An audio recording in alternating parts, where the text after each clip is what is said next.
తండ్రి, కృపగల దేవ, మీ మహోన్నతమైన శ్రేష్టమైన పరిశుద్ధ నామానికి మీ నిండు కృతజ్ఞతా వందనములు చెల్లిస్తూ ప్రభా, ఈ ప్రత్యేకమైనటువంటి దినమందు, ఈ యొక్క వేదిక దినమందు దేవుని వాక్యాన్ని మేము భయముతో, భక్తితో, శ్రద్ధతో విని క్రీస్తు జన్మదిన సందేశాన్ని, విలువైన ఈ దైవిక మాటలను మా హృదయంలో భద్రపరచుకునేటకు సహాయం చేయగలరంటూ మరి చేరవచ్చినటువంటి దైవిక సమూహం అంతటిని దీవించగలరని యేసు నామమున వేడుకుంటున్నాము తండ్రి, ఆమేన్.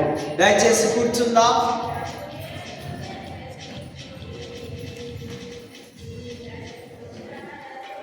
దేవుని పరిశుద్ధ నామానికి మహిమ కలుగును గాక. ఈ శ్రేష్టమైన, ఈ ఘనమైన, ఈ దివ్యమైన భాగ్యం దేవుని వాక్యము వినడం, దేవుని వాక్యం బోధించడం మనకు అనుగ్రహించినటువంటి అధ్యక్షపు మండలపు పీఠాధిపతి గారైనటువంటి మోస్ట్ రెవరెండ్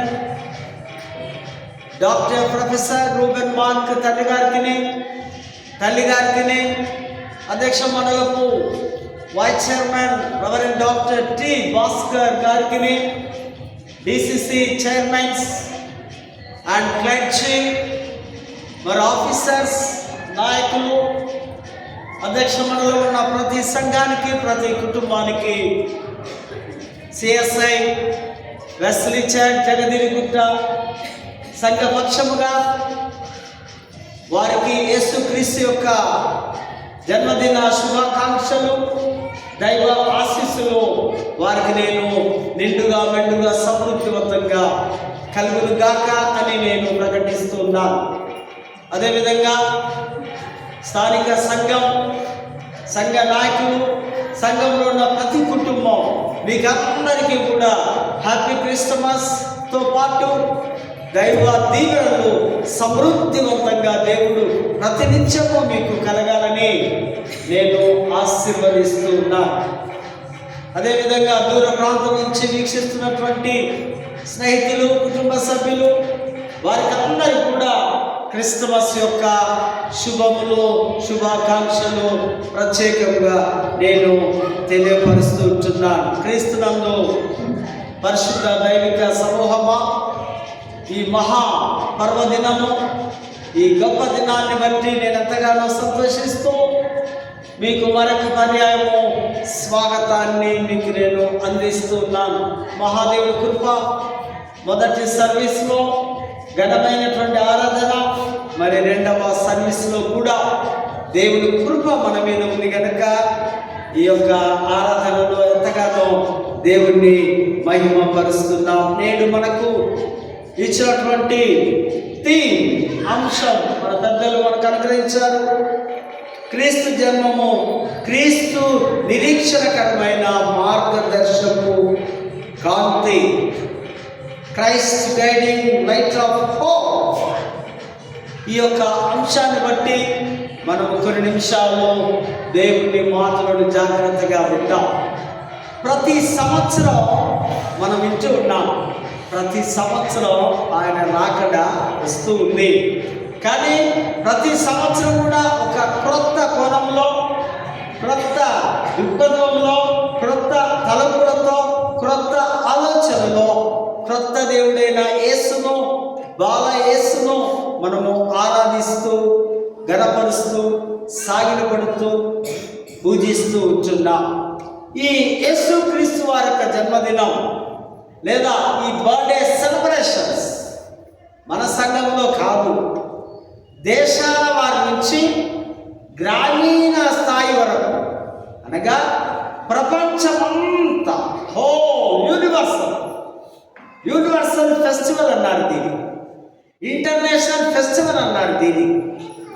పట్టణాల నుంచి పల్లె దాకా జాతి, మత, కుల భేదం లేకుండా అందరూ కూడా ఆ మహాదేవుని, జీవము కలిగిన యేసును ఆరాధించడానికి అందరూ వస్తూ ఉన్నారు.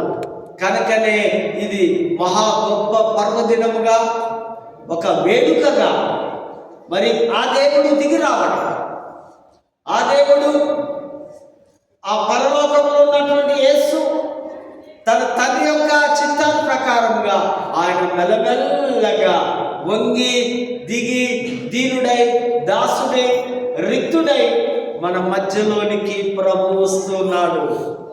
ఆ ప్రభువును మనము గణపరచాలి. క్రిస్మస్ అనగానే 3 విషయాలు చాలా ఉన్నాయి, చెప్పుకుంటూ పోతే మరి త్వరగా నేను ముగించాలని ఆశపడుతున్నాను. క్రెడెల్, క్రాస్, క్రౌడ్. ఈ ఉయ్యాల ఆయన పుట్టిన దానికి సూచనగా ఉంది. క్రాస్ సిలువ ఆయన మరణానికి సూచనగా ఉంది. క్రౌడ్ అది ఆయనకు కిరీటానికి తల మీద ఆయన రాజుగా ఉంటాడని 3 సీలను మనం చూస్తున్నాం. Cradle, cross and crowd. And Christmas పండుగకు అనేకమైనటువంటి సూచనలు ఉన్నాయి, అనేకమైనటువంటి కారణాలు ఉన్నాయి. అందులో ఇంగ్లీష్ అక్షరమైన సీను చూసుకుంటే number 1 Christ, number 2 C carols, number 3 C మనము గమనించినట్లయితే క్యాండిల్స్, మళ్ళీ సి ఇవన్నీ కూడా మనకు క్లోత్స్, ఇంకొక సి కేక్. ఈ ఫెస్టివల్లో ఇవన్నీ మనం గమనిస్తాం. ఇవన్నీ కలిస్తేనే పండుగని చేసుకుంటున్నాం. అందులో మరి క్రిస్మస్ ఆ టైంలో మరొక గుర్తులు కొన్ని కనిపిస్తాయి మనకు. దేవదూతలు రావడం, గొల్లలు వెళ్ళి చూడడం, క్రిస్మస్ ట్రీ అంటూ, స్టార్ నక్షత్రం అని, గుడి గంటలని, పశువుల పాక అని, ఇక ఇవన్నీ కూడా యేసు ప్రభు పండుగకు ఒక సూచనలుగా ఇవన్నీ కలిస్తేనే దేవుణ్ణి ఆరాధించేదిగా మనము చూస్తూ ఉన్నాం. ఆయనను ఆరాధించడం ప్రోస్కోనియో గ్రీక్ భాషలో ఉన్నారు, అనగా ఆయనకు నమస్కరించడం. ఆయన సన్నిధానంలో వెళ్ళి ఒక రాజు ఉంటే, ఒక అధికారం ఉంటే మిగతా వారు వెళ్ళి ఆయనను వంగి దిగి నమస్కరించడం, సాగిలపడడం, పూజించడం బాలయేసును అని మనము గమనించవలసిన అవసరం ఉంది. ఇది కేవలము ఒక చరిత్రాత్మక జన్మదిన వేడుక కాదు. ఈ వేడుక ద్వారా, ఈ పండుగ ద్వారా ప్రపంచంలో ఉన్న చీకటిని, పాపమును తొలగిస్తుంది. నశించిన వారిని వెనక్కి రక్షించుటకు మనుష్య కుమారుడు ఈ లోకంలోనికి వచ్చాడు. నిన్ను నన్ను రక్షించడానికి ఆయన పరలోకము నుండి వస్తే పండుగనే క్రిస్మస్ పండుగ అని అంటున్నాం. ఈ మానవ అవతారం అనేది దేవుడు తన ప్రజలను నిరాశలో విడిచిపెట్టడం కాదు, వారిని ఖచ్చితంగా తన దగ్గరికి తీసుకొని వెళ్తానని భరోసా, అస్యూరెన్స్ ఇచ్చేది ఈ పండుగగా మనం చూస్తాం. ఒకప్పుడు దేవుడితో మనకున్నటువంటి సంబంధాన్ని సైతాను ఆదాము అవ్వలో తెచ్చి ఆ తెగిపోయినటువంటి బంధాన్ని తిరిగి రీబిల్డ్, రీకన్స్ట్రక్షన్, రెస్టరేషన్, తిరిగి కట్టడం, తిరిగి నిర్మాణించడం. దేవుడే దిగి వచ్చి ప్రవక్తలు పంపించున్నాడు, రాజులు పంపించున్నాడు, సేవకులు పంపించున్నాడు. కానీ ఇశ్రాయేలు ప్రజలకు మారు మనస్సు లేదు. కనుక ఆ దేవుడే బాగా తలంచి యోహాను సువార్త 3:16 దేవుడి లోకమును ఎంతో ప్రేమించాడు, కనుకనే తన అద్వితీయ కుమారుడు యేసును ఈ లోకములోనికి పంపెను. గలతీ 4:4 కాలము సంపూర్ణమైనప్పుడు, కాలము పరిపూర్ణమైనప్పుడు దేవుడు తన కుమారుని లోకంలోనికి పంపెను. ఆయన పంపిస్తేనే, ఆయన చెబితేనే ఆయన కుమారుడు వస్తున్నాడు అన్నట్టుగా లేఖన భాగంలో మనం చూస్తున్నాం. 3 ఆత్మీయ మర్మాలు ఈ యొక్క క్రైస్ట్ మాస్లో. క్రీస్తు మాస్ ఆరాధన, యేసును ఆరాధించే పండుగ. క్రిస్మస్ అంటే యేసును ఆరాధించే పండుగ. నీవు ఈ దినమంతా యేసును ఆరాధించవలసినదే. మిగతా ఆదివారాలు ఆరాధన వేరు, ఈ దినం ఒక ప్రత్యేకమైన ఆరాధన వేరు. అందుకే ఈ డిసెంబర్ మాసం అంతా స్పెషల్. మీరు ఎక్కడైనా చూడండి, ప్రయాణాలు, మనుషులు బిజీ, విమానాలు బిజీ, బస్సులు బిజీ, ట్రైన్స్ బిజీ. మరి ఫారెన్లో అయితే ఎన్నో రోజుల నుంచి ఈ యొక్క సెలబ్రేషన్, గుడిలంతా అందంగా అలంకరించడం. మన చర్చ్ కూడా, ఈ చర్చిని మన యూత్ పిల్లలు చక్కగా అలంకరించడం. ఎన్నో దినాల నుంచి సెలబ్రేషన్స్. ఈ వేడుకలు కేవలం ఆయనకు మహిమ కొరకే. క్రీస్తు జననంలో ప్రత్యక్షమైన దేవుని అగాపే. యేసుక్రీస్తు జననములో దేవుని యొక్క అగాపే మీన్స్ ప్రేమ. దేవుని ప్రేమ వెల్లడవుతుంది మనుషుల పట్ల. మనుషులు దేవుని ప్రేమను పొందుకోవలసిందే. దేవుడు దిగి వస్తున్నప్పుడు, ఓ ప్రభువా, నా కొరకు నువ్వు వస్తున్నావు, నా హృదయంలోనికి వస్తున్నావు, మా ఇంటిలోనికి వస్తున్నావు, ఇదిగో నీ ప్రేమను నేను పొందుకుంటాను. రెండవదిగా, దేవుడే స్వయంగా మానవ అవతారం, ఇన్కార్నేషన్. ఆయనే ఒక అవతారము ధరించుకొని, ఒక గుడారము ధరించుకొని, ఆయన ఒక నరుడిగా, నరావతారిగా ఈ లోకంలోనికి వచ్చి ఉన్నాడు. ఆయనను మనము అంగీకరించాలి. దాని ఈ మానవాళి విమోచనలే దేవుని ప్రణాళికయే ఈ యొక్క క్రిస్టమస్.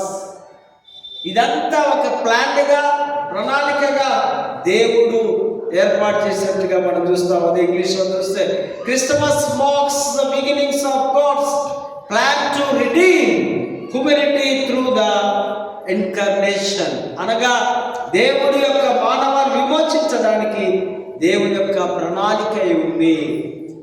మనలందరినీ ఎక్కడి నుంచి విడిపించాలి? ఎక్కడి నుంచి మనకు విడుదల? పాపం నుంచి, శాపం నుంచి, బంధకాల నుంచి, చెడు నుంచి, వేరే అలవాట్ల నుంచి, ఈర్ష్య నుంచి, స్వార్థం నుంచి, కోపం నుంచి, ద్వేషం నుంచి, ఇవన్నిటి నుంచి మనలను విడిపించి ప్యూరిఫై చేయడానికి ప్రభు వస్తున్నాడు. మరి మూడవదిగా, క్రిస్టమస్ అనగా నిరీక్షణ, శాంతి. ఆరాధనలో జీవించడం ద్వారా క్రీస్తు వెలుగును ప్రతిబింబించాలని మనకిస్తున్న ఆహ్వానం.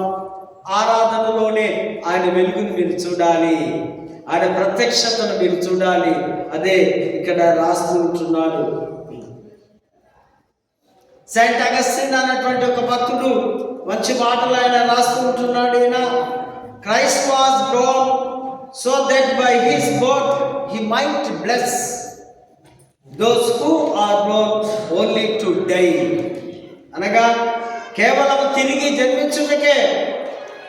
జన్మించిన మానవాళిని తన జన్మ ద్వారా ఆశీర్వదించడానికి, నిత్య జీవం ప్రసాదించడానికి యేసు జన్మించాడని వారి యొక్క ఆ మాటలను, సెయింట్ అగస్టిన్ గారి మాటలు మనం జ్ఞాపకం చేసుకుంటూ ఉన్నాం. సో మనల్ని తిరిగి తన యొద్దకు తరతరములు, యుగయుగములు బ్రతకడానికి ప్రభు ఆ యేసు ఈ లోకంలోనికి వస్తూ ఉన్నాడు. ఆయన మన పాపం, యేసు రక్తము ద్వారా మనకు పాప విమోచన. అందరం కూడా ఆయన రక్తంలో కడగబడాలని, ఆయన పరిశుద్ధ రక్తములో తిరిగి నూతనముగా బ్రతకాలని దేవుడే మానవుడిగా దిగి రావడం. క్రిస్టమస్ అంటే ఒకే మాట, దేవుడు మానవుడిగా మారడం. సింపుల్. మానవులను దేవుళ్ళుగా మార్చడం సింపుల్. ఆయన రావడమే, ఆయన రాకతో మనలో ఉన్న పాపం పోతే, హృదయంలో ఉన్న దోషం పోతే, హృదయంలో ఉన్న కల్మషం పోతే, మన శుద్ధులం అవుతే ఈక్వల్ టు జీసస్. ఒకప్పుడు తన పోలికలో, తన స్వరూపంలో మానవులను దేవుడు ఏర్పరచుకుని పరలోకంలో ఉంచితే, కాస్త దేవుని పోలిక పోయి దయ్యపు పోలికతో, ఆ స్వభావంతో మానవ జాతి అంతా వర్ధిల్లుతూ ఉంది.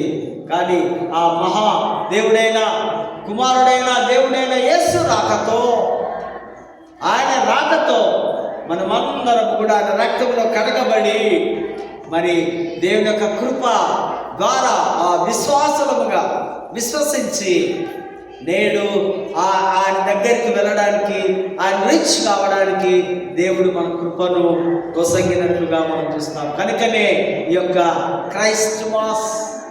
ఈ క్రిస్టమాస్ను అనేకులు మరి ప్రాముఖ్యంగా మనం చూస్తాం.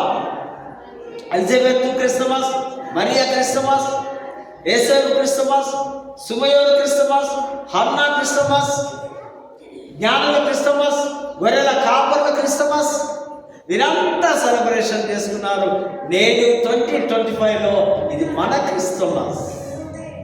వారందరూ గొప్ప గొప్పగా దేవునికి ఎన్నెన్నో కానుకలని, వారి హృదయాలని అన్ని సమర్పించున్నారు. మనము కూడా మన దేవుడికి సమర్పించాలి. వచ్చింది యేసేపు, మరియా యూదుడు కదా. యేసు యూదుడైనప్పుడు ఆయనకి ఏం చేయాలి? సున్నతి చేయాలి. 8వ దినమున సున్నతి దినం. 8 నుంచి మనం బ్యాక్ వస్తే జనవరి 1 వస్తుంది. జనవరి 1 నుంచి మనం అట్లా బ్యాక్ వెళ్తే అది డిసెంబర్ 25 అని ఆ డేట్ను ఫిక్స్ చేస్తూ ఉన్నారు. జనవరి 1 యేసేపు, మరియా వారి దేవాలయంకి వెళ్ళినప్పుడు అక్కడ ఉన్నటువంటి ఆ పాస్టర్గా సుమయోను, నాదా రక్షక, నా కన్నులారా చూస్తున్నాను, ఎంతో సంతోషపడి ఈయన గొప్పవాడు అవుతాడు, అనేక జనములకు మేలు చేస్తానని రకరకాలుగా మాట్లాడి ఒక ప్రామిస్ కార్డ్ ఇస్తూ ఉన్నాడు మరియా. ఏంటి ఆ ప్రామిస్ కార్డ్? మరియా, నీ హృదయంలో ఒక ఖడ్గము దూసుకుపోతుంది. ప్రామిస్ కార్డ్, వాగ్దానం కార్డ్. అదే మనకు వచ్చింది అనుకోండి, దివ్య బిందు ఏమవుతావు? ఇటువంటి కాడ నాకు మరొకటి, నేను శుభమాని జనవరి 1 రోజు వస్తే నాకు దీవెనకరమైన వచనాలు ఇవ్వండి, బయటకు వెళ్తున్నప్పుడు లోటుకు వచ్చినప్పుడు నాకు దీవించలాగా వచనం ఇవ్వండి, ఇది మొదలుకొని సదాకాలం నీతో నేను ఉంటాననే వచనం ఇవ్వండి, ప్రామిస్ కార్డ్ ఇవ్వండి. కానీ మరియాకు ఒక ప్రామిస్ కార్డ్ వచ్చింది. మరియా, అంతా బాగుంది, నీ హృదయంలో ఒక ఖడ్గము. ఎప్పుడు జరిగింది విషయం ఇది? యేసు ప్రభు సిలువలో, తల్లి అక్కడుంది, కుమారుడు ఇక్కడ ఉన్నాడు, ఆమె హృదయంలో ఖడ్గము చెంచుకొని పోతుంది. That is Christmas. ఆ క్రిస్టమస్ ఆ సిలువలో కార్చిన ఆ పరిశుద్ధుల యొక్క రక్తము ద్వారా, ఆ రక్తములో మనమందరం కడగబడట ద్వారా మనము నిజమైనటువంటి క్రీస్తు పౌరులముగా, క్రీస్తు బిడలముగా, క్రీస్తు అనుచరులముగా దేవుడు ఆ రక్తముతో మనం కడిగి ఉన్నాడు. అది క్రిస్టమస్. ఈ యొక్క పండుగ పర్వదినమున ఎన్నెన్నో పండుగలు మనకున్నాయి. యేసు ప్రభు యొక్క జన్మదినం ఒక ప్రత్యేకమైనటువంటి పండుగగా ప్రపంచమంతా నేడు మనము జరుపుకున్నట్టుగా చూస్తాం. లెసన్స్ చదవబడిన లేఖన భాగాల్లో చూస్తే మెస్సయ్య రాజు యొక్క జననం క్రీస్తు పూర్వం 720 సంవత్సరాల్లో ప్రవచనాల పండుగ క్రిస్టమస్. ఏదో అప్పుడప్పుడు చేసుకున్నది కాదు, అప్పుడప్పుడు ఆయన డెలివరీ అయి మరియా పుట్టినది కాదు. ఎప్పుడో ప్రవచనం 730 సంవత్సరాల తర్వాత నెరవేర్చబడుతుంది. అదే ఈ ప్రత్యేకత. ప్రతి నవోదయ ఒక నూతన మార్పు, క్రీస్తు జననం లోకములకు ఒక నూతన వెలుగు. ఆ వెలుగే జీవము. వెలుగు అంటే ఇప్పుడు వెలుగు వస్తే చీకటి వెళ్ళిపోతుంది, తరిమివేయబడుతుంది, చీకటికి అవకాశం లేదు. యేసు ప్రభు అంటున్నాడు, నేను లోకమునకు వెలుగును. హల్లెలూయా, హల్లెలూయా. నన్ను వెంబడించేవాడు చీకటిలో ప్రయాణించాడు, నాతో కలిసి వచ్చేవాడు నాతో పాటు నా అడుగులో అడుగు వేసుకుంటూ వెలుగులో ఆయన నడుస్తాడు. కనుక నేను వెలుగు సంబంధుడను. యేసు అను నీతి సూర్యుడు ఉదించినప్పుడు చీకటి తొలగించబడి ప్రకృతి కూడా నూతనత్వముగా మార్చబడుతుంది. ప్రకృతిలో కూడా వెలుగు, నీతి సూర్యుడుగా. ఇప్పుడున్న మన సూర్యుడు వేరు, యేసు అనే నీతి సూర్యుడు వేరు. ఈ నీతి సూర్యుడు ఆ కిరణాలంటే ఆ రక్షణ ఎవరి మీద పడుతుందో వారు దైవ సంభూతుడుగా మార్చబడతారు. ఆ నీతి సూర్యుడి కిరణాలు నీకు టచ్ అవుతున్నాయా? ఆ రక్షణ నీకు తాకుతుందా? నీవు దేవుని బిడ్డగా మార్చబడుతూ ఉన్నావు. పాపం అనే అంధకారం నుంచి, అహంకారం నుంచి తొలగించబడి నీతి అనే జీవమును ధరించుకొని దేవుడితో కలిసి మనము ప్రయాణము కొనసాగుతాం. 2వ వచనంలో చీకటిలో వెలుగు ప్రకాశించు, లైట్ ఇన్ డార్క్నెస్. ఈ వెలుగు చీకటిలో ప్రయాణిస్తూ ఉంది, అంధకారంలో ప్రయాణిస్తూ ఉంది. అది ఈ వెలుగు చీకటి పారిపోతూ ఉంది. ప్రవక్త రాస్తున్న దుఃఖంలో, వేదనలో, రోదనలో, బాధలో ఆ ఇజ్రాయేల్ ప్రజలంతా చీకటిలో జీవిస్తున్నారు, విగ్రహారాధనలో జీవిస్తున్నారు, దేవుని మరచి జీవిస్తున్నారు.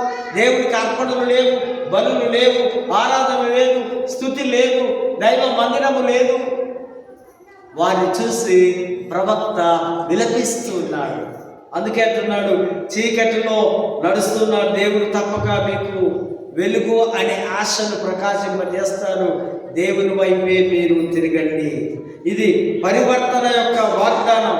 ఈ వెలుగు అని అణచివేయబడిన వారు తిరిగి తన హస్తాన్ని చాపి దేవుడు తీసుకోగలడని వాక్యాన్ని మనము చూస్తూ ఉంటున్నాం.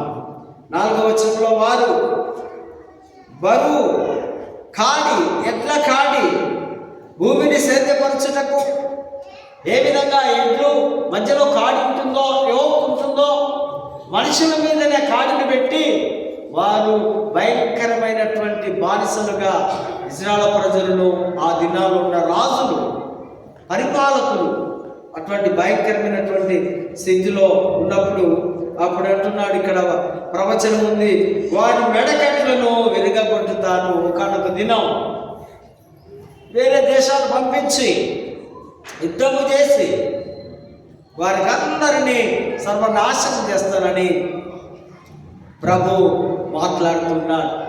6వ వచనంలో మనం గమనిస్తే, ఏలైనగా మనకు శిశువు పుట్టెను. శిశువు అంటే మానవత్వం, మానవ కుమారుడు. మళ్ళీ అదేవిధంగా ఆయన అంటాడు, మనకు కుమారుడు అనుగ్రహించబడే. కుమారుడు అంటే దైవత్వం. అందుకే తండ్రి, కుమార, పరిశుద్ధ. యేసు ప్రభులో ఒక నాణ్యానికి ఏముంటాయి? అటు ఇటు ఉంటాయి కదా, బొమ్మ బొరుసలాగా. సో యేసు ప్రభులో కూడా ఒకవైపు ఏముంది? మనిషి కుమారుడు మానవ స్వభావం ఉంది, మరొక వైపు దైవ స్వభావం ఉంది. మనిషి కుమారుడు యొక్క స్వభావం 1-2 ఎగ్జాంపుల్ చెప్పండి. లాజరు చనిపోయినప్పుడు ఆయన ఏడ్చెను, యెరూషలేము దేవాలయం చూసి ఏడ్చెను, ఆయనకు ఆకలి అయింది, ఆయనకు నిద్ర వచ్చింది. ఇవన్నీ మనమే కదా. మనుషులకున్న అనుభవం యేసు ప్రభువు పొందుకున్నాం. దైవత్వం గురించి, ఆయన బలాన్ని గురించి 2 మాటలు చెప్పండి. దైవత్వం అనగా లాజరు బయటికి రా అనగా మృతుల్లో ఉన్న వారిని లేపేవాడు యేసు.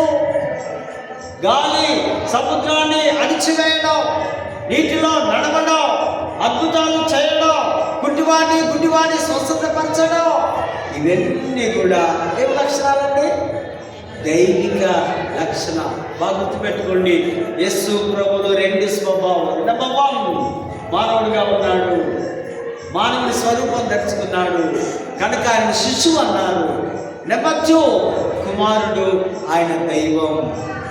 Divinity of God, humility of God, 2 కూడా ఇక్కడ మనము గమనిస్తూ ఉన్నాం. 6వ వచనంలో మనం గమనిస్తే మరొకసారి చూడండి, ఆయన 5 బిరుదులు ఉన్నాయి లేదా 5 నామాలు.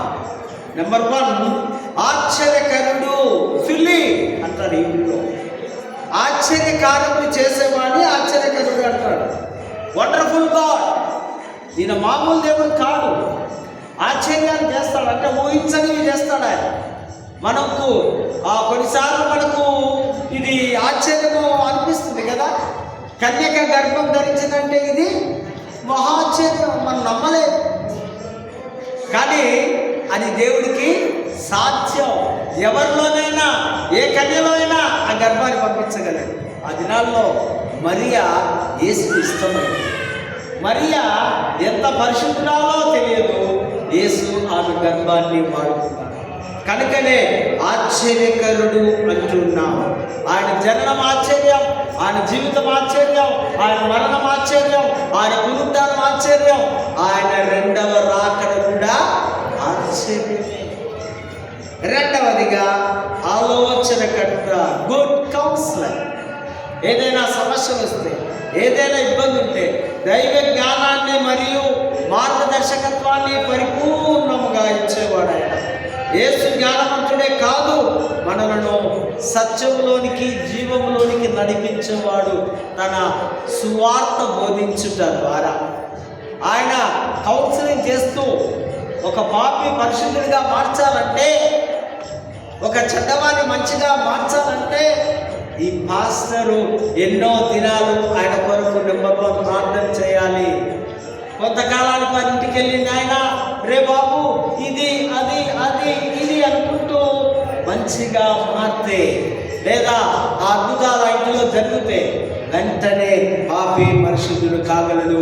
ఆయన Jesus Christ is a good counsellor అని జ్ఞాపకం చేస్తున్నాను. మూడవదిగా బలవంతుడైన దేవుడు, మైటీ గాడ్ ఎల్ గిబోర్ అన్నారు హీబ్రూలో. మైటీ గాడ్, శక్తివంతుడైన యోధుడైన దేవుడైన ఈయన పాపము నుండి మరణంపై విజయం సాధించిన దేవుడు. కనుకనే అతని మైటీ గాడ్. ప్రపంచంలో ఎవడన్నాడా?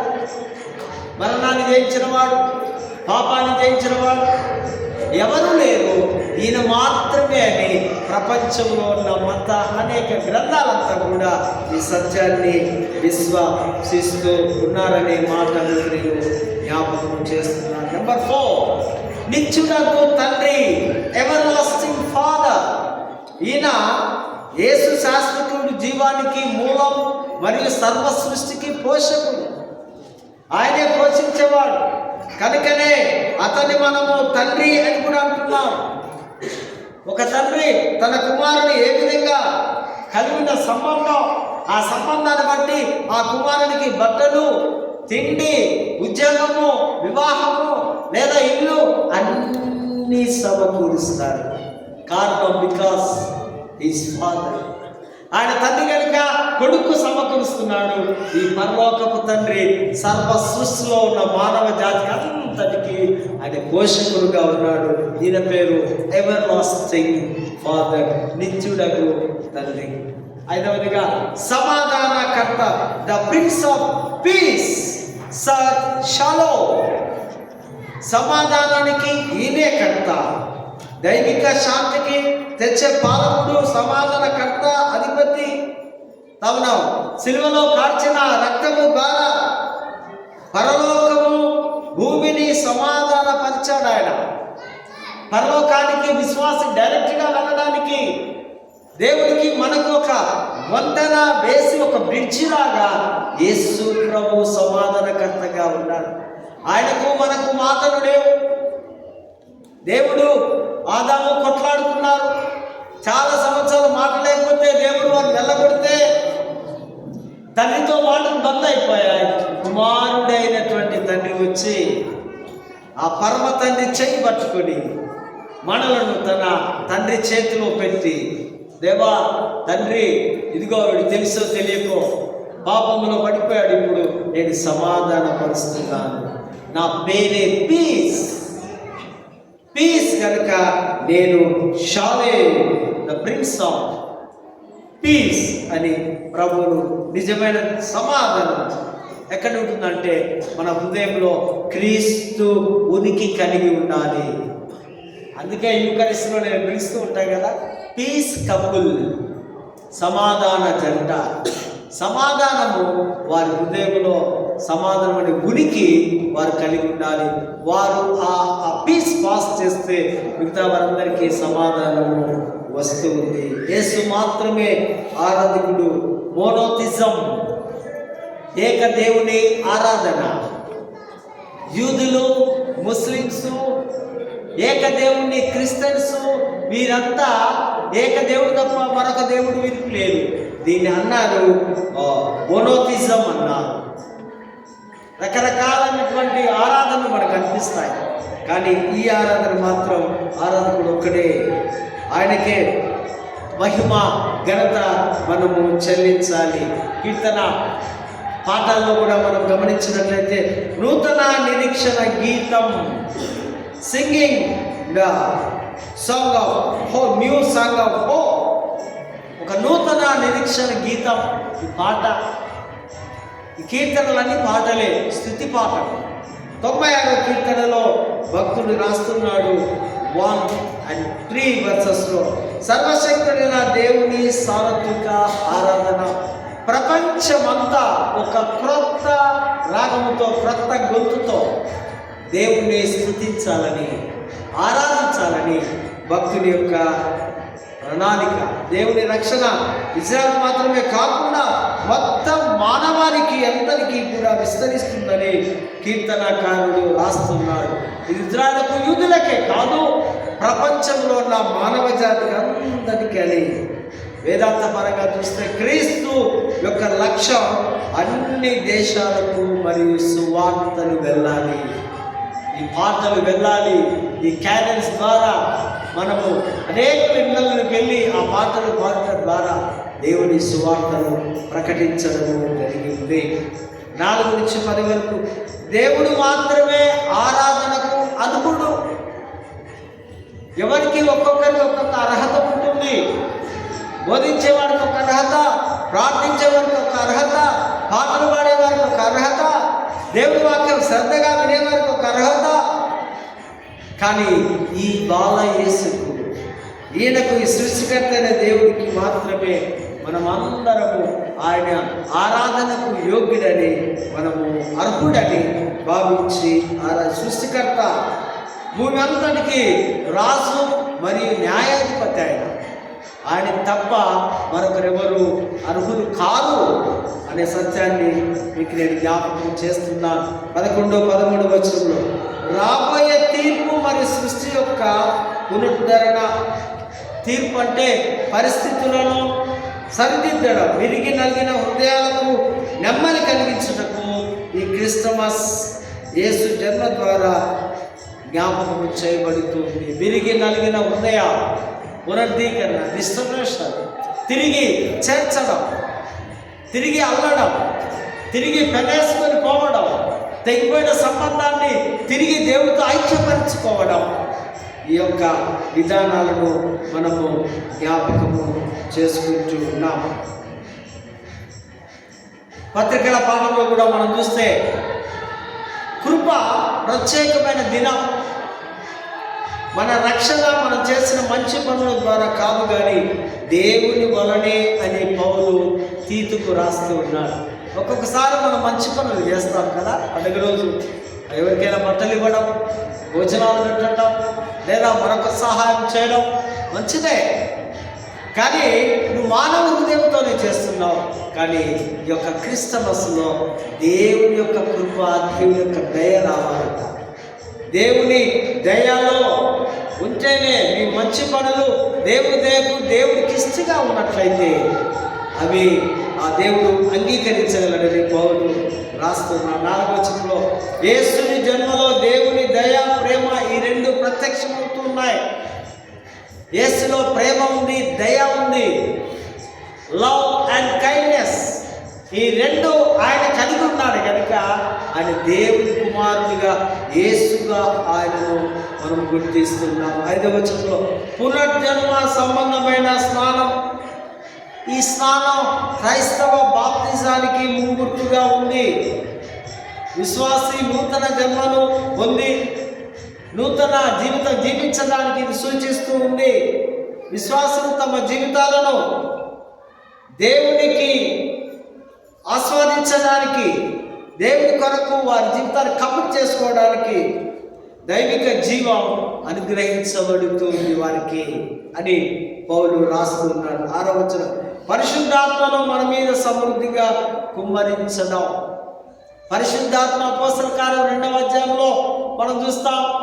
ఆ 120 మంది మీదికి పరిశుద్ధాత్మ వారి మీదికి వాలగా వారు ఒక నూతన బలాన్ని పొందుకొని క్రొత్త భాషలు మాట్లాడడం, క్రొత్త దేవుని కలిగి ఉండడం, వారి జీవితం అంతా మార్చబడ్డట్టుగా ఇక్కడ మనము గమనిస్తూ ఉంటున్నాం. దేవుడు తన కృపను శక్తిని చాలినంతగా విస్తారంగా వారికి అనుగ్రహించడం గనుక వారు పరిశుద్ధాత్మ వారి మీదికి వచ్చినట్టుగా దేవుని ఆ వాక్యంలో మనము గమనిస్తూ ఉంటున్నాం. అదేవిధంగా సువార్తల పాఠంలో కూడా చూస్తే సీకింగ్ అండ్ వర్షిప్, మార్గదర్శక వెలుగును, ద గైడింగ్ లైట్, మార్గదర్శక వెలుగును కనుగొని ఆరాధించుట. ఎవరిని ఆరాధించాలి? ఒక వెలుగును బాలయేసును కనుగొన్నారు. అక్కడికి వెళ్ళి ఆయనకు ప్రోస్కోనియో ఇప్పుడు దాకా అనుకున్నాం, సాగిలపడి నమస్కరించడం, దేవుడి దగ్గర దేవుడికి నమస్కారాలు చేయడం, ప్రోస్కోనియో బాలయేసును చేస్తూ ఉంటున్నారు. ఇక్కడ మనం చూస్తే మొదటి వచనంలో హేరోదు అనే ఒక రాజును చూస్తాం. ఆయన రోమా సామ్రాజ్యంలో ఒక 7వ రాజుగా ఉన్నాడు. రోమా సామ్రాజ్యంకి ఈయన రాజుగా అధిపతిగా క్రీస్తు పూర్వం 40 సంవత్సరంలో నియమించారు. హేరోదులు 7 ఉన్నారు. హేరోదు నెంబర్ 1, 2, 3 అంటూ ఈయనను హేరోదు రాజు అన్నారు. ఈయన యెరూషలేము దేవాలయం మరమ్మతు చేసి కట్టించాడు. ఈయన హేరోదు అనగా అర్థం గర్వం,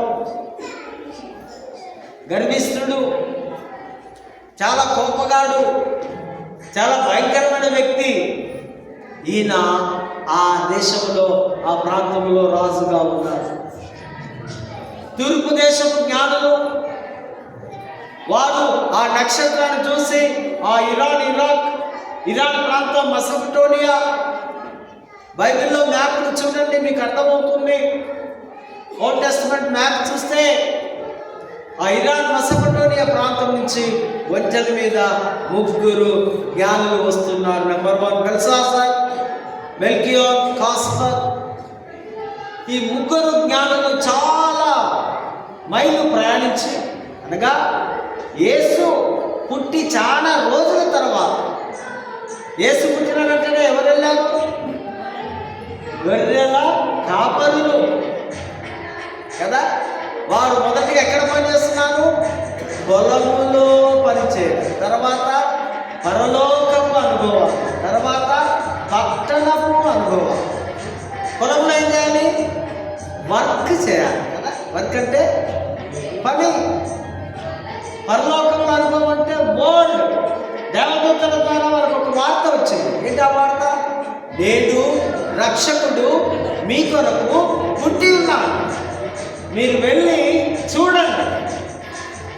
పరలోకం నుంచి వర్డ్ ఆఫ్ గాడ్. తర్వాత వీరు పట్టణంలో విట్నెస్. వీరు వెళ్ళి చూసి తెలుసుకొని విని సాగిలపడి నమస్కరించి వాళ్ళు తిరిగి వచ్చి సువార్తను ప్రకటిస్తున్నారు. గల్లీకి సువార్త టామ్ అయిపోయింది. అక్కడ ఒక బాటలో ఉన్నాడు, బుట్టయ్యేసట. ఆయన ఆ దగ్గ వెలుగుతో మెరిసిపోతున్నాడు. ఆయన మన నీతి సూర్యుడి కంటే గొప్పవాడని ఈ గొల్లలు ఒకరితో ఒకరు ఐక్యం కలిసి వారు వెళ్ళి గంతులు వేస్తూ చూస్తున్నారు. బాగా యేసు చాలా దినముల తర్వాత ఈ జ్ఞానులు వస్తున్నారు. మెల్లమెల్లగా రాగానే యెరూషలేము దేవాలయం ఎంట్రీ కాగానే డైరెక్ట్ స్పీచ్ అక్కడ మనం చూస్తాం. ఏంటి ఆ స్పీచ్? యూదుల రాజుగా పుట్టినవాడు ఎక్కడ? వీళ్ళకెట్లా తెలుస్తుందా రాజు అని? ఆయన ఎక్కడే పుట్టాడని వీళ్ళకెట్లా తెలుసు? వీళ్ళు ఖగోళ శాస్త్ర పండితులు, అందుకే మ్యాగీస్ అంటారు ఆ యొక్క పారసీక భాషలో. అంటే వీరు జ్ఞానులు, ఖగోళ శాస్త్ర పండితులు, జ్యోతిష పండితులు, సాంఘిక శాస్త్రాన్ని, అన్ని శాస్త్రాలు బాగా తెలిసిన వారు వీరు. వీరి పారసీక గ్రంథంలో ఒక మహారాజు, మహాదేవుడు పుడతాడని వీరు విన్నారు, వారి శాస్త్రాలు చదివారు వీరు. కానీ దానికి తోడు ఆ నక్షత్రము వారికి దారి చూపుతుంది. మన ఇంటి మీద అందరి ఇళ్లలో నక్షత్రాలు ఉంటాయి. కొందరి ఇళ్లలో స్టార్ ఉంటుంది, మరి కొందరి ఇళ్లలో బారు ఉంటుంది కదా. బారు ఉంటే బావిలకే ఉంటారు. స్టారే ఉండాలి. ఆ స్టారే మనల్ని పరలోకానికి దారి చూపుతూ ఉంది. ఆ స్టారు మెల్లమెల్లగా నడుచుకుంటూ ఎక్కడ ఆగిందండి? బెత్లెహేములో కాదు, అక్కడి నుంచి కొంచెం ఒక దగ్గర ఒక 1/2 కిలోమీటర్లో మరి ఒక కొట్టంలో, పాకలో, ఆ ఏరియాలో వారు ఉన్నారు. డైరెక్ట్ వచ్చి అడుగుతున్నాడు, యూదుల రాజుగా పుట్టాడు రాబాయ్ ఇక్కడ? ఇదికేమనిపించింది ఇంకా రాజుకు? ఏ రోజు అంటే ఏమనుకున్నాం మనం? గర్వం, కోపిష్టి, చాలా భయంకరుడు, వీడు రాక్షసుడి రాజు, ఈ యూదులంటే నీకు పడదు, ఈయన ఎదోమి అంటే ఏషావు సంతతి వారు, యూదులు కాడీన. యూదులకు వారికి ఎప్పుడు వైరమే, యుద్ధమే. నాకు తెలియకుండా, ఆధార్ కార్డు లేకుండా నువ్వు బస్సులో ఎట్లా ప్రయాణం చేస్తావు? ఫైన్ కట్టు. నాకు తెలియకుండా ఎవడాడు రాజు? నేనే రాజునని అతని మంత్రివర్గం ఏమయ్యారట? కలవరపడ్డాయి. గుండెల్లో రైళ్లు పరిగెత్తుతున్నాయి కదా. అమ్మో అంటూ వెంటనే తన మంత్రివర్గం వాళ్ళతో పిలుస్తా ఉన్నాడు, ప్రధాన యాజకులను, శాస్త్రులను, పండితులను. బాబు చూడండి అమ్మాయి, ఎవడో పుట్టిందంట. మీకు లేఖనాలు తెలుసు కదా, మీ యొక్క మత గ్రంథాలు తెలుసు కదా, శాస్త్రాలు తెలుసు కదా. పాత నిబంధన లేఖనాలన్నీ శాస్త్రులు రాసేవారు, రచయితలు వారు. ఈ ప్రధాన యాజకుడు దైవ ఆరాధన మందిరంలో అన్ని క్రమాలు నడిపించేవాడు. పిలుస్తూ ఉన్నాడు. వెంటనే వారు అవునయ్య, ప్రవచనం ఉంది. ఎక్కడ ఉంది? మీకా 5:2 ఎఫ్రాతా బెత్లెహేమ అల్పమైన నీ దారిలో నుంచి ఒక రక్షకుడు ఒకడు ఏలడానికి, పురాతన కాలం మొదలుకొని శాశ్వత కాలం వరకు ఆయన రాజుగా ఏలుతాడని. అవునయ్యా, ఇక్కడే ఇదే గ్రామంలో, ఇదే పట్టణంలో ఒకరు పుడతాడని లేఖనాలు చెబుతున్నాయి. వెంటనే రాజు గుండెల్లో ఒక పెద్ద కష్టం, బాధ వచ్చి వెంటనే మెల్లమెల్లగా అడుగుతా ఉన్నాడు, నేను వచ్చి ఆయన పూజిస్తాను, కానీ మీరు అడ్రస్ తెలుసుకొని రండి, ఎక్కడున్నాడో నాకు చెప్పండి, మీరు పోయిన తర్వాత నేను వెళ్ళి ఆయనను. నిజంగా అన్నాడా విజయ మాట? అంతకుముందు 2 సంవత్సరాల వయసున్నవాడు ఎవడైనా సరే మగ పిల్లలను చంపాలి. అప్పుడు కూడా అన్నాడు కదా ఇంకొకడు, ఫరో రాజు, ఐగుప్తు దేశపు రాజు, 2 సంవత్సరాల పిల్లలను. అందుకే యేసుక్రీస్తుకు మోషకు దగ్గర సంబంధాలు ఉంటాయి. ఈయన హృదయం నిండా పాపం పెట్టుకొని ఆ మాట అన్నాడు. సరే మంచిదని ఆ యొక్క జ్ఞానులు వారు వెళ్ళి తల్లిని, పిల్లను చూసి కనుగొని అత్యానంద భరితులైన రాయబడింది ఆ మాట కదా. అత్యానంద భరితులు, ఆనందం కంటే డబల్ ఆనందం కదా. ప్రాపర్టీ గారు, నీకు డబల్ ఆనందం వస్తా ఉంటుందా? ఎప్పుడు వస్తుంది డబల్ ఆనందం? డబల్ సాలరీస్ వచ్చినప్పుడు, డబల్ ఇన్కమ్ వచ్చినప్పుడు, లేదా యేసు నీ హృదయంలోనికి వచ్చినప్పుడు. హల్లెలూయా, హల్లెలూయా. వారు అత్యానంద భరితులై ఎట్లా బయలుదేరారు? టీచర్లతోనా? ఏం పట్టుకపోయారు? బంగారు సాంబ్రాణి బోల ముగ్గురు జ్ఞానులు 3 రకాలైన గిఫ్ట్. క్రిస్మస్ అంటే గిఫ్ట్. దేవుడు తన కుమారుడు యేసును మనకు గిఫ్ట్గా ఇవ్వడం. ఈ జ్ఞానులు యేసుకు గిఫ్ట్గా ఇవ్వడం. క్రిస్మస్ అంటే గిఫ్టులు ఇవ్వడం, గిఫ్టులు పుచ్చుకోవడం. Giving family is a living family. ఏ కుటుంబం అయితే ఇస్తుందో ఆ కుటుంబంలో జీవం ఉంది. ఇచ్చేది దేవుడే మనకు నేర్పిస్తున్నాడు. ఒకటి బిల్లింగ్ ఇచ్చవేడు అసలు అంటే మార్చుకోండి మీ అలవాటు. పండుగ రోజు పేదలకు, మీకు తెలిసిన వారికి, మీకున్న ధనము డబ్బును ఇవ్వడం, అదొక బహుమతిగా ఇవ్వండి. దేవుడి పేరిట నీకు ఈ బహుమతి ఇస్తున్నాను, దేవుడు నాకు ప్రేరేపించాడు, దేవుడి పేరిట ఈ నూతన షూటు వస్త్రములు అయినా నీకు ఇస్తున్నాం. ఇది గిఫ్ట్.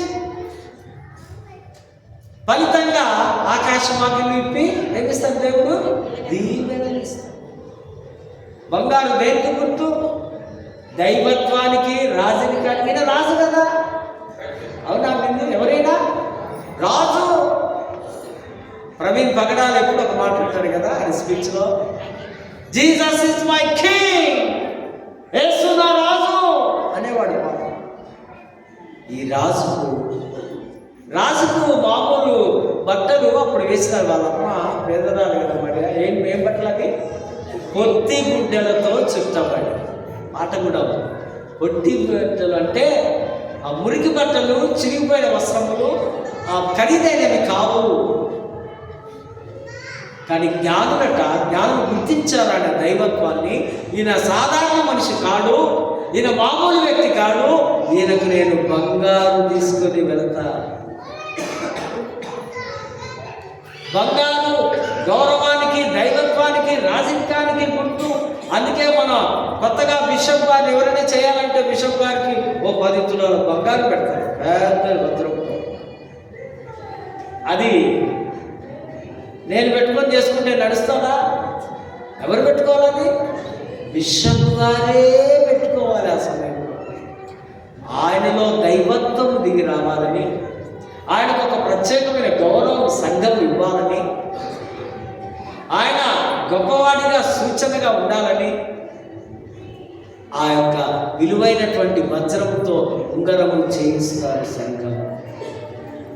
రెండవదిగా ఈ యొక్క సాంబ్రాణి యాజకత్వానికి, మానవత్వానికి సూచనగా, మరియు దేవాలయంలో ఆరాధనలో ఈ సాంబ్రాణి అనే యొక్క మంచి సుగంధ ద్రవ్యాలని కలిపి సువాసన రావడానికి దేవాలయంలో ఎప్పుడు ధూపము వేయాలి. ఈ యాజకులు డ్యూటీస్ ఉంటాయి వారికి. ఎప్పుడు దేవాలయం క్లోజ్ చేయడానికి లేదు, వారు డ్యూటీస్ చేసుకొని ధూపము వేస్తూ ఉండాలి. సాంబ్రాణి, గోళం. ఇంకొక జ్ఞాని, ఆయనకు తెలుసు ఈయన ఎప్పుడొకసారి మరణిస్తాడు. ఇదిగో ఈ పదార్థముల ద్వారా, ఈ జిగురు పదార్థముల ద్వారా అరేబియా ప్రాంతంలో ఈ వస్తువులన్నీ దొరుకుతాయి. వారు తీసుకొని ఆయనకు మరణ భూస్థాపనకు సూచనగా వారు తీసుకొని వచ్చినట్టుగా మనం చూస్తూ ఉంటున్నాం. తర్వాత అంతా అయిపోయింది, ఒక్కటి జరిగింది అక్కడ. మళ్ళీ దూత ప్రత్యక్షమై, నువ్వు ఇప్పటిదాకా రాజును కలిసావు కదా హేరోదును, వాడు దారిలోనే కాచుకొని ఉన్నాడు నీ కొరకు, జాగ్రత్త, నీవు ఆ దారిని వెళ్ళక మరొక దారిలో వెళ్ళిపో. నీ రూటు, నీ దారి మార్చేస్తున్నావు. ఇప్పటిదాకా పాపంతో, శాపంతో బ్రతుకున్నావేమో. ఈ క్రిస్మస్లో ఈ సందేశం ద్వారా నీ జీవితము నీవు మార్చబడాలి. నీ పాత రోత జీవితంలో నుంచి నువ్వు ట్రాన్స్ఫర్మేషన్ అయిపోతూ, రూపాంతరము చెందుతూ, స్పిరిచువల్ వేలో, ఆధ్యాత్మికమైనటువంటి మార్గములో నీ బ్రతుకులు మార్చబడాలి. జ్ఞానులు దూత మాట విన్నారు, వేరొక దారిలో వెళ్ళిపోయారు. వాడికి రాజుకు ఈ అడ్రస్ దొరకలేదు. Christmas good news. Let me close. ఈ శుభవార్త, ఇది అందరి వార్త, అందరి కొరకు ఈ వార్త. ఒక చిన్న జరిగిన సంఘటన చెప్పి నేను ముగిస్తాను. ఒక తండ్రి పాస్టర్, కుమారుడు 20 years బాయ్ ఉన్నాడు. చక్కటి సేవ చేస్తున్నారు. ఆదివారం అయిపోగానే వారు మిగతా రోజుల్లో ట్రాక్స్, కరపత్రికలు పంచేది. ఆ గ్రామాలు, చుట్టూ గ్రామాలకు వెళ్ళి యేసుక్రీస్తుని గురించిన మంచి మాటలు ప్రింట్ చేసి వారు ఆ పంచే పని, ఇంటింటా సువార్తను కార్పొరేషన్ ఉంది, వారు అదే పని చేస్తారు. సో ఒక సండే, ఒక దినం, ఒక ట్యూస్డే అనుకుంటా, వర్షం వస్తుంది. మరి డాడీ అంటున్నాడు పాస్టర్ గారు, బిడ్డ వర్షం వస్తుంది, వద్దులే, వర్షం తగ్గినాక వెళ్ళు కానీ, లేకపోతే రేపు వెళ్ళు కానీ అని చెప్తే ఈ యవనస్తుడు, లేదు డాడీ, ఎందుకో నాకు మనసు దేవుడు ప్రేరేపణ ఉంది, వెళ్ళాలి అని ఆ ట్రాక్స్ తీసుకొని వర్షంలోనే ఇక ఉంటాయి కదా వేగ కోటు నుడుగు పట్టుకొని పోయి అందరిలకు వేసినాడు. కొన్ని లాస్ట్లో ఒకటి ఉంది. సర్లేని ఒక కిటికీ ఓపెన్ ఉంటే ఆ కిటికీలో నుంచి ఆ పాంప్లెట్స్ అక్కడ లోపలికి వేస్తున్నాడు. వేసి వస్తున్నాడు, వర్షం కదా, నడవడికి వస్తున్నాడు. ఆ టైంలోనే ఒక 31 years ఒక యంగ్ ఉమెన్ చనిపోవడానికి ఆత్మహత్య చేసుకుందామని స్టూల్ వేసుకొని ఫ్యాన్ సిద్ధం చేసుకుంటుంది ఆమె కార్యక్రమం కొరకు. ఆ కిటికీలో నుంచి గాలి ద్వారా పాంప్లెట్స్ ఆమె కాళ్ళ దగ్గరికి ఆ ప్రాంతానికి వచ్చింది. అక్కడ చూడగానే బ్రెయిన్లోనే యేసు నిన్ను ప్రేమిస్తున్నాడు.